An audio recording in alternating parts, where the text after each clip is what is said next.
forms of chickpeas. So the first form of the chickpeas is the garbanzo beans, and it's also called chickpeas. In India it's called chana, or we call it a safed chana or a white chickpea.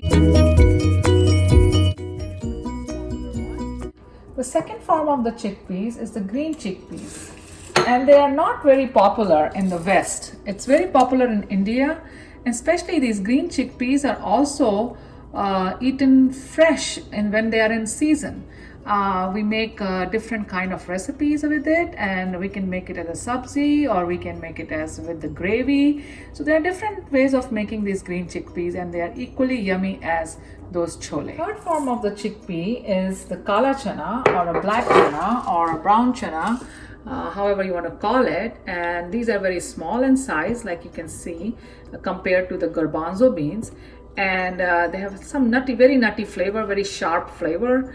And we make these mainly like in a dry form, and we sprout these at times, and sometimes we make it in a gravy form. Sometimes we cook it along with some other vegetables. So there are many recipes that goes along with these chickpeas. So other form of the chickpea is the chana dal, and chana dal is obtained from the kala chana or the black chana or black chickpea by splitting the chickpea in between and removing the peel or the skin.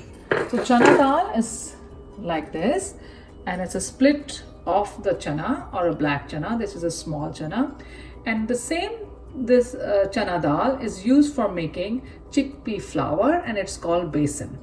So most of the time the besan is made out of that black chana, not the garbanzo beans we eat. So this is the overview of the chickpeas video.